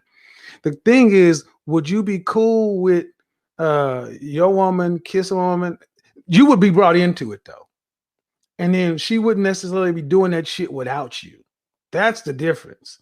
There weren't as many, you know, women couples running around. There was some shit they would do, but it was more like a phase. Now, this whole what really got fucked up is this whole down low shit got overblown. Yeah, they used to because women were doing it. Shit. Because women were doing it. So, you know, black women, if you point something at them, they're gonna always say, "Well, what about the men?" See, they knew they were guilty. So they assume, well, if I'm kissing over here, if I'm a lipstick lesbian over here, then you got to be fucking your frat brother. No. That ain't what the shit we did. And the problem is the dude, that was a big segmentation. The dudes that were gay, we knew they were gay. We knew they were gay, and we didn't cross those lines. Men have never been accepting of this LGBT shit. Yeah. Even at the University of Oklahoma, the starting fullback for the national championship football team was an alpha. Big old nigga, gay as hell. Gay as hell. And how did I know he was gay? I verified gay because you drive down the street, he had a big bay window and he laying up in the bed with his other frat brother. And the thing is, like, all right, man. But here's the thing, he was gay, but that motherfucker was like, I don't want to say a masculine gay. He wasn't one of them flaming dudes. See, back in the days, the dudes that were gay, they would talk with a lisp, and they would openly signal that they were gay, so they would hang with each other. And it wasn't this shit trying to change men and try to, yeah, that dude may try to say something, but there wasn't this campaign to try to fuck you. So this whole gay shit, this whole new shit, man, brothers have never really been down with that shit. And it was not a bunch of black men fucking each other. That's the one thing in the 90s that used to piss me the fuck off. Because as myself, as a brother who's always been tall, thin, attractive, and then being in fashion and shit, and my part of corporate America, I got peppered with that shit all the time. Hell, I got peppered with this shit on YouTube. I'm like, are you motherfuckers serious? But we got that. See, a brother can't be smooth. And they don't understand that shit. You know what I'm saying? Even I done seen niggas try to call pimps. Yeah, I'm like, come on, man. Like, knock that shit off, man. See, but they don't know like that type of shit. They just think, you know, it's different types of dudes. You know what I'm saying? You can't be smooth and handle your business. See, if you smooth, handle your business, because that's not the norm for black men, you got to be doing something fucked up. Something got to be wrong with you. See, every other group of men can be that, but black men, you got to be. The word gentleman, if you slow it down a little bit and listen, it sounds different when you slow it down. Gentleman. I'm just talking about, I grew up in the 70s. My uncle was a Mac. I learned from pimps.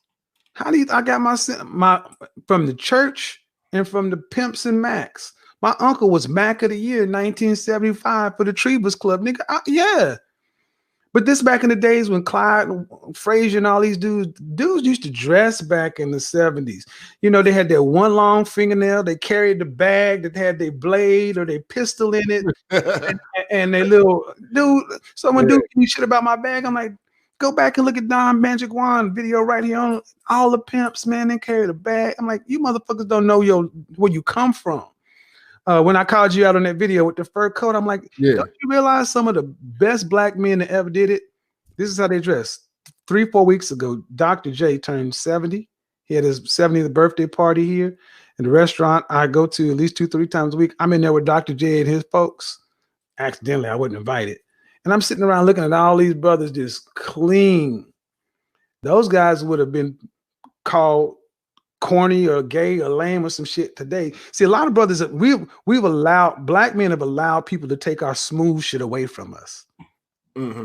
And it doesn't help us. Yeah, see, that's what I'm saying. Like, help us. Like, it goes kind of back to taking the 90s tactics, like a nigga like Marcus coming around these wolves, these untamed animals, you know what I'm saying? Like, it's gonna look like, man, what the fuck is this? What's with this nigga? Is he gay? You know what I'm saying? Like, I remember me and my guys, we went down to Atlanta and we was the only niggas with fades. Like, this was the gold teeth, dreadlocks, big beard, white tee, A-Town stomp, little scrappy era around that time. We all went down there. And the bitches was looking at us like, is y'all gay or something? We're like, bitch, what the fuck is you talking about? You know what I'm saying? It happened to me too. When I hear that story about me waves, you know what I'm saying? We was clean cut. We looked like an R&B group. We looked like B2K. Well, I told you about when I slapped it when I was trying to do the cupcake shit and my frat brother looked like Shabba Ranks. That's the same shit. It happens in cycles with black men like that. Yeah. And when it doesn't help us out. You couldn't be smooth amongst, like, And then that's when the women say, I want a roughneck. I Gotta get a roughneck. I want a motherfucking thug. I want a soldier. See, like that's the equivalent to that's this generation's I need a roughneck song. See what happened is men of my father's generation, they wouldn't allow that shit. They was the OJs, the Whispers. Them niggas was going croon and they was going to control. Oh yeah, they was singing the bitches back then. Sing a bitch panties off. See, black men back then determined our style and how we went. A bitch could say she wanted a roughneck back in the day. Nah, nigga, you gonna get processed in the do-rag. You gonna fuck with this finger wave. You gonna fuck with this perm. You gonna fuck. That's what you gonna get. And you're gonna go make me a sandwich and you're gonna like it. See, but that was a different generation. They were raised by more masculine, more men. My generation was raised by absentee fathers. So we would more likely take cues from females, the generation, because you were raised with women. So when the women start talking about Mary J. Blige came out doing this shit, dudes like, well, this must be what the women want. So dudes start trying to be that instead of just being on that cool shit. That's when we kind of lost it. Think about Hammer. Hammer tried to go hardcore and they laughed his ass off. Yeah, pump to the bump. So yeah, man, the 90s. The funny thing about the 90s, man, is it was a good time, but it's sad to look back at how the women fell off, man.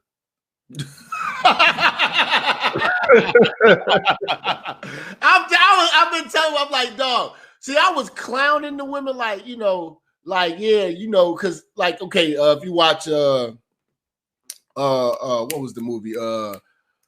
Jungle Fever, when all them women was getting around and they was cooking black men. I had used that scene when I first launched the series, and that's kind of like how I started. Just always thinking like all bitches from the 90s that they are the bitches, because I'm dealing with these old bitches now. And you know what I'm saying? When I started to date older, like I was fucking with a 40-something-year-old bitch. And then, bitches that I've worked with, just being around these old bitches and hearing they fucking mouth. I'm like, damn, these bitches come from the 90s. But then I started looking at the movies like Strictly Business and seeing Holly Berry's and seeing all these fine ass bitches in the night. I'm like, damn, I remember in Jungle Fever had real soft, gentle women. They was fine. In the Jungle Fever, the light-skinned chick in there, Lynette McKee, she was my mother's generation. She's a 70s woman. She was old for that time, but the women in there were my generation. But they were still around 23 to 24. They were just getting into corporate America, and they were looking for black men to be there with them. And we didn't have those jobs. They did. That's when they started downing brothers. So they didn't want to marry a dude that worked at motherfucker. Please, you work for UPS, because brothers couldn't get those jobs. So they were mad at black men because black men could not get where they were. And it's not as though we didn't want it. And if a brother did get there, let me tell you something else. Let me tell you about the player side. If like myself, if you could get there, nigga, the world was your oyster. In the 90s, man, please. It was like shooting fish in a barrel, because the college women wanted you, the middle class wanted you, the women from the hood wanted you. This is when dudes start running. But the problem is those dudes, how you address women, a lot of dudes was lying to bitches. Tell them I want you to be my wife. They was doing a lot of damage to women. They weren't just saying, I'm just trying to kick. That's where these bitches are getting that shit from now. That's where it is. So like I was a player, but I wasn't a dog. I would tell a bitch straight up, I'm looking for a good time, not a long time. I'm looking to do this. Woo. Because I would get it straight up front. Because I ain't trying to lie to you, and I'm not trying to put some baby face in your ear and try to tell you when I'm fucking you, I want you to have my baby. Nah, bitch, I don't want you to have my baby. I don't want that. I don't want no parts of that. I want to enjoy our time together. If we go to Ruth Chris, I love beautiful women sitting across from me eating dinner. And I love to know I'm going to tear your ass up when I leave. When you with me, you get all the benefits of being in a relationship except the title when I'm in my player phase. And women, it's been my experience, when you tell a woman up front what it is, they're more willing to be down with you. And I've never had tires slashed, cars keyed or whatever, because I always gave the woman the option. I gave her a choice. Now, with the bitches that we got now, I mean, I'm just gonna go out and say it. I know these bitches don't appreciate shit. Yeah. But back then, when y'all was doing all the romance and all this shit, was it appreciated? Not to the level that we thought. Not to the level we thought. We thought it would have been appreciated more, but it was damn near expected. They expected it because most black women felt like they were better than black men anyway. So you're really buying her time. That's why they're so selfish. The average Generation X black woman is extremely selfish and jaded. They really believe that if you spend 95% of the money, they think if they bought Burger King, they doing something. You ask them what they bring to the table. But they keep score. They keep score. They keep score, and they really think that just by showing up and giving you some used vagina, that we're equal. Bitch, I had to work to make myself this way. That pussy comes standard. So did they bring anything to the table in the 90s? Debt. Because all the stuff they had, their jobs, all the stuff they had, it was an illusion. You know how many women I rolled up on who lived in downtown Dallas, who drove a BMW, who had a nice condo, who were in Gavinci, Donna Karen, all this other kind of stuff. Then you sit around and kick it with them, and I'm just kicking it with you. But if I decide I want to really get serious with you, and I pull that credit report, and I'm like, oh, wait a minute. How much student loan debt you got? And you're making $45,000, but your rent is $2,000 a month. I mean, your rent is $1,500 a month. You got a $600 car note, and you $20,000 in debt at 24. Why? I like to shop. Okay, here's the other side of it. Let's say you wanted to accept all that. Women in my generation could not cook. We were the generation. Men in my generation are better cooks than the women. Because our mothers taught us how to cook. They didn't teach their daughters shit. Hey, I'm going to be honest with you. Now, this is the thing. I'm going to put this out there, y'all. Minister Jap can fucking cook. I mean, I could really, really fucking cook. I could cook a lot of shit. I could cook good food. I would cook the panties off a bitch. Mm-hmm. The only bitches in this era right now that can cook are single moms. And I feel that they had to learn how to cook in necessity. You know what I'm saying? Because of having children. But the bitches that I date that don't have kids can and won't fucking cook. Nigga, you ever have a macaroni and cheese soup? No, man. You know how you make macaroni and cheese soup? Oh my God! Don't tell me it's the microwave macaroni and cheese in the cup, and she put too much water in it. No, nigga, it's that recipe, except it's not microwave. It's in the box, but in the box it says boiled noodles, right? Yeah. And then you take the cheese sauce and milk and whatever, but you make soup if you don't drain the fucking water. Bitch didn't even know to drain the water. You ever have a ham sandwich with mustard on both sides of the goddamn bread to fingerprint you?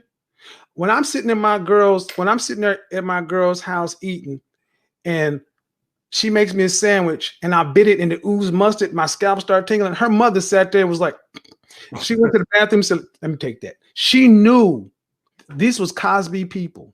That woman never taught her daughter how to cook a goddamn thing. Women in my generation couldn't cook. I went to cooking school for 3 years, just after work.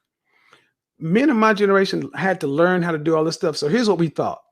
We thought if we were different than our dad, we would get different treatment. We were told men ain't shit. Men are horrible. Black men don't do nothing. Look at all these black men with all these kids. And even if my mother never said anything about my father, he got 13 kids. I never got his side of the story. So when you go to school, you'd have been the odd dude out. Everybody would have been jealous of Jap. Jap got a mama and a daddy. You got somebody to come on Father's Student Day. We would have been jealous of you. We knew there was something wrong. So all the boys tried to learn how to compensate. I'm going to be better than my dad. I'm going to go to school. I'm going to take care of my mama. I'm going to learn how to do this. I'm going to treat women this way. Because that's what we were told. Now the bitches in the 90s, do you feel, because I know they had a lot of opportunities, but were there a lot of women that were bums and did live with their parents still? Or, you know what I'm saying? Like, because there's a lot of bitches right now that's like, I don't want. They kind of bums. They bums. You know what I'm saying? Like they live with their parents still. You know what I'm saying? Like no, our generation got the fuck out. We had to get it. And here's one thing I will say about our generation: there was none of this 24 living at home with mom. We got at 18 as a man, you were being pushed out of the house before graduation. Okay, you got to understand. A lot of motherfuckers had checking accounts and shit, and they name at 8 years old. My credit was fucked by age 13. Nigga, I had light bills and shit. I went to go open a check account, and they were like, "You had an account since 1976." I'm like, "Nigga, I'm what? I was born in 69." So we had to get it out the mud. And we wanted to become adults because we wanted to get away from our dysfunctional, even though we loved our family, we wanted to get away from that environment. Okay. And there was a lot of lack and a lot of shit like that. We wanted to get out on our own. These folks have been lulled into, they ain't missed no meals. This generation has never had to lose anything. So yeah, it's more common for folks to sit around. And then you got the third generation of women raising kids. And you go out and you see grandma, daughter, kids. I take pictures around Atlanta all the time where you see 3 generations of women and no men. Women don't live alone. That's why they allow their children to live. But here's the thing, Jap. You say these women are bums today, right? Yeah. I guarantee you, there's no father in that house. If there's a man in that house, you got to go because mama want to get fucked on the coffee table. There's no man. Now, the 90s. Did the women have standards and wanted to be courted? Like, I mean, okay, all women want to be courted, but did you have to do this shit? You know what I'm saying? And did they have real standards? You had to make an I'll put it this way. If you were not, shout out to Alan Roger Curry, if you were not upfront and direct, I didn't know it as Mo one, but if you weren't that way, you had to make a show of doing it. And here's the difference. Here's what I mean. I knew that I really didn't have to do that stuff. I could fuck on the first. I could fuck sooner than the average dude. But I know that her image and reputation needed me to appear to be willing to do it. Does that make sense? Yeah. So if she fucked me on the first night, she had to be able to go back and tell her homegirls, "Yeah, girl, I gave up the panties." Mm-hmm. Yeah, but he's the kind of man. I knew he was going to do these things anyway. They had to keep up a facade. Now it's not required in the hookup culture. Today, you fuck before you date. I recall like back in the days, man. Like you actually had to meet bitches' parents and shit like that. Oh yeah. Did you have to do a lot of that going on in the 90s? My ex-wife, well, see, I had a really strange upbringing. I grew up in the ghetto, in the projects of Oklahoma. We had projects. Kanye West family was in my same projects. Shout out to Kanye, Carbondale Projects. Yeah, Kanye ain't from Chicago. He's from Oklahoma City. His people from Oklahoma City. His mama went to Douglas with my aunt. My second aunt. Yeah, you had to meet in my neighborhood. You did. But I grew, well, let me take this back. Not widespread. I did, but was it widespread? Not as much as it was in the previous generation. But there was an expectation that you had to meet the family, if not the father. There was no driving up to the house blowing the horn. Even if she was raised by her mother, you still had to go up to the house and knock on the door because there were older people that still lived in the neighborhood. See, I think we underestimate how much. When the silent generation died, my grandparents' generation, the last people that watched everything and would watch your house while you gone. Hey, Jap, while you was gone, I saw somebody over at your house. Did you Miss Edna would tell you shit. But when they left, it was the baby boomers, and they were selfish. They weren't worried about that. They just wanted you to get up out the house so they can have some time to themselves. That's crazy, man. So I'm really like, it's the 90s, man. It was a real good era. It had good parts, a lot of bad parts. I think the bulk of the bad parts was like really the women and the niggas the way the women abuse their power. And then I would say that the fact that niggas was the sacrificial lambs to the game that we have right now, because they was trying a lot of shit out and they was living it up and getting kind of reckless as far as, you know what I'm saying, having the unprotected sex and shit like that. You know what I'm saying? I would tell you this, what, in my opinion, this is my opinion, as a dude that was a player who's lived both sides of it. Here's what fucked up the 90s. And I can say this in the church. Black women, you betrayed your men. You were put over your men because you were a double minority. And instead of doing what other women do and look at your men as a team, you were our competition. This was said last night on the show, night before last on the show I was on. This is what we continue to say. Black women have always looked at black men as somebody to compete with. So when brothers finally start realizing that these women aren't on our side, if you give them what they want, they're still going to leave and divorce you. Do the right thing and you will get fucked over. That's when men started realizing there was no MGTOWs and going your own way and all that shit before. But what happened is men start realizing that there was no making them happy, and it was always going to be your fault. No other group of men had ever been betrayed by their women. And here's the thing. They tried to make it seem like all black men were doing that. 51% of black men don't have children.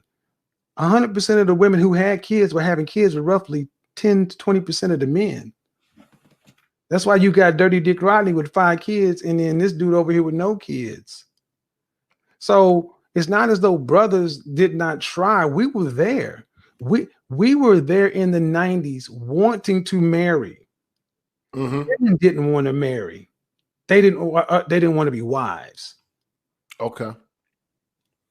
So going back to the title of the show, where are they now? We see you, you know what I'm saying, brother, you survived a lot of wounds of the 90s and shit like that, but you came out on top and you're successful. Now, your counterparts, you 50, 48, 49, 50? 51. 51, okay. The women from the 90s, your exact age right now, are you seeing more brothers like yourself from that era? Or are you seeing more of the Brendas, the big booty Brendas, as big as hell, as big as a house now, fucked up? Like who came out on top from that era, the men or the women? Black men have come out on top, and I'll tell you why. The black men who survived have come into their own. Before this show, I went back and looked at all the women who were my girlfriends.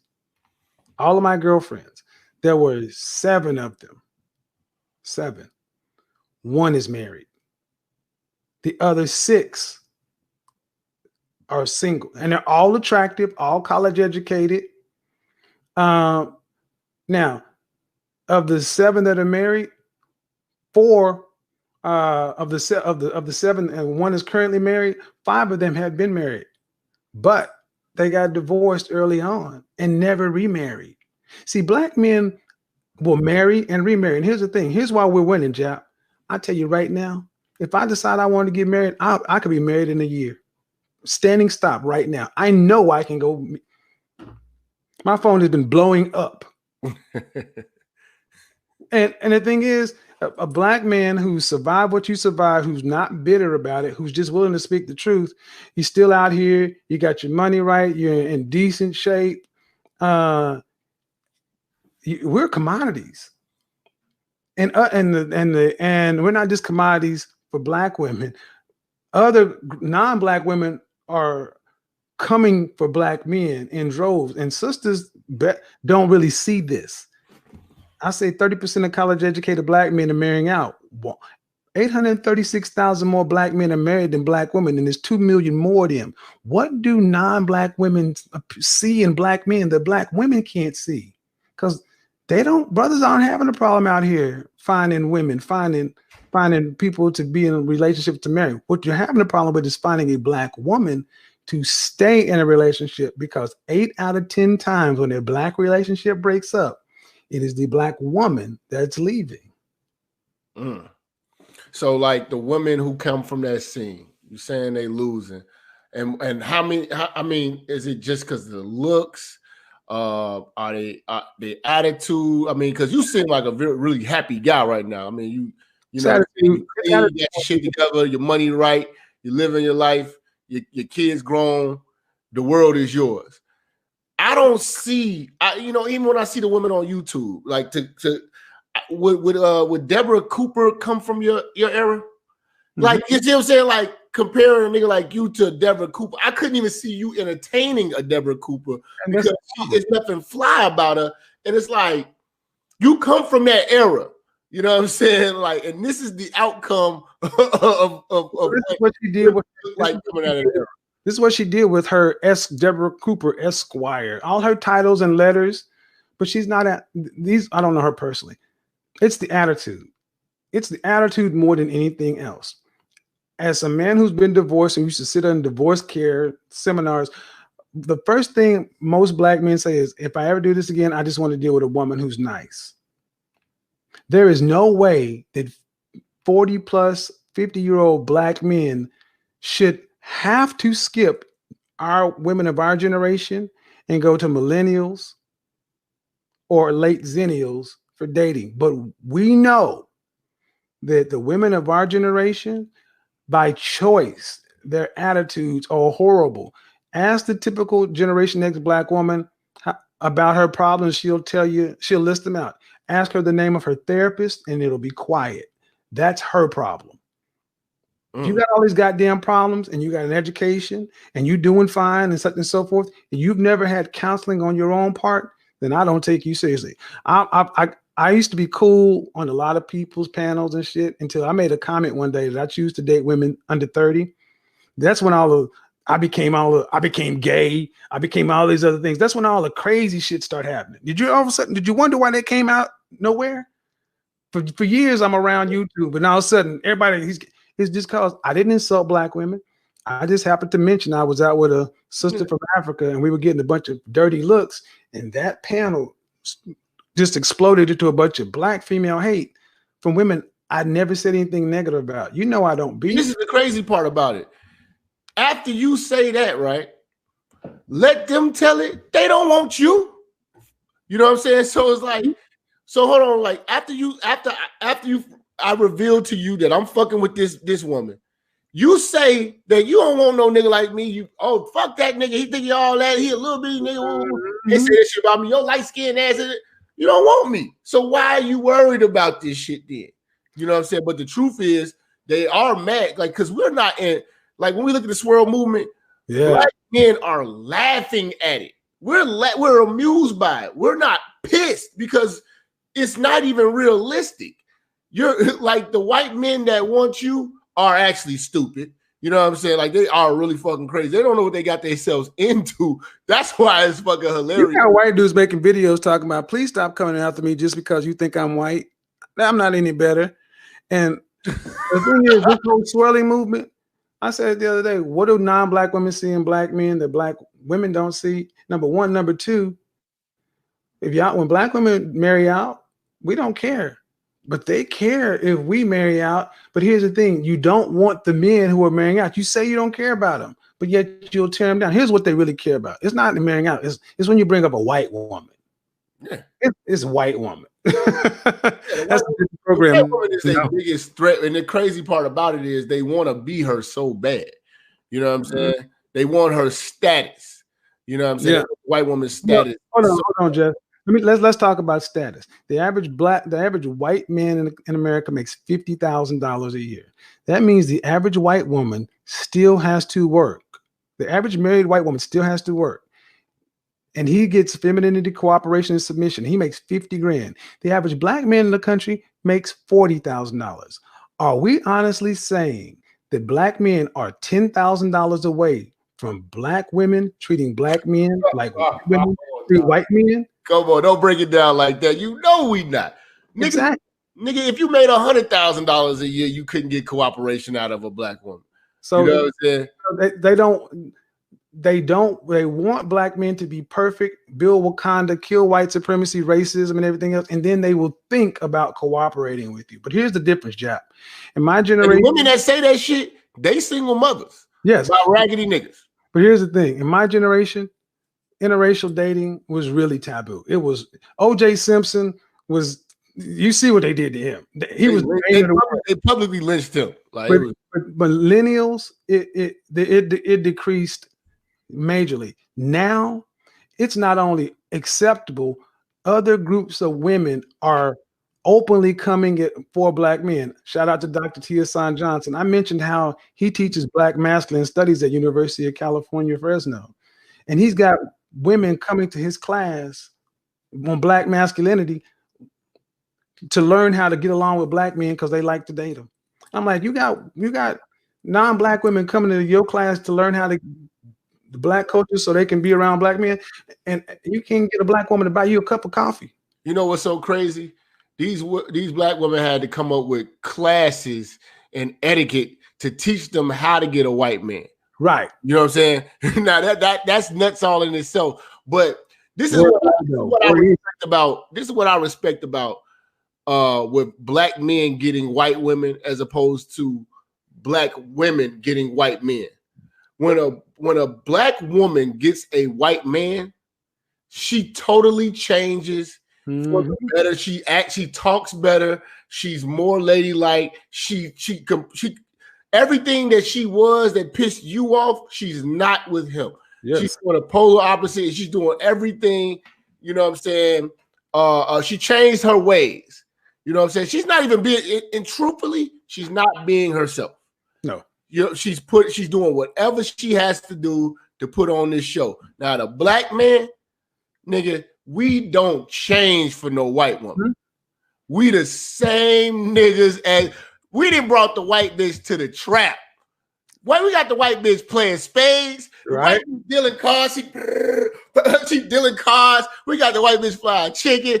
Nigga, ain't nobody changing for no white woman. But I have seen the motherfucking black woman change for the white man. I'm talking about completely start talking with the king's English. Man, black man still drinking Henny, still shooting dice, still talking shit with the bros. But you know why that is, Jap? Because Generation X black women are the apex of black women. They had more education, more opportunity. They had more than any black person in this country. And look, and here's the thing. And what did they do with it? Where are they at? They're not happy. Black men they saw what we had to deal with, but you see the average 50-year-old black man, and he's happy. The average 50-year-old black woman is miserable because they know. Niggas your age, I got a homie, he about like 65, 70. These niggas be smiling. I mean, I'm seeing because we survived. I didn't even know you had teeth. I didn't even know you could show the back of your teeth.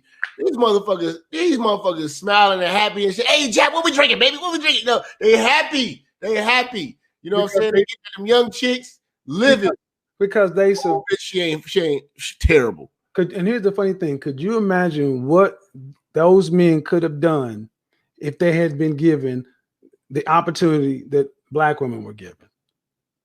Look at what they made out of what they got it out of the mud. And here's the thing. If black men could be happy, why can't black women? And the ultimate question and the ultimate answer is it's going to always be the black man's fault. It's always our fault. So if it's always our fault, what are you going to do? You deal with somebody. Either you go find a black woman who's not from here, who's not culturally conditioned to blame you. Because here's one thing I have black women ask, why do you talk like this? You're educated, you're this, you're that, you don't, why are you doing it? You don't have to do that. I'm like, you're destroying the image of black men. I'm a black man. And I don't want to see brothers go through this. I don't want to see any more men go through this shit. So I don't have a son, but I can have a legacy. I don't want to see, I was like, y'all know, I was like, I talk like this because y'all don't. I don't hear y'all talking to the younger women saying, I fucked up. I should have did something different. You know, it's so crazy. They double down on the misery. They when they piss, they still lie to themselves.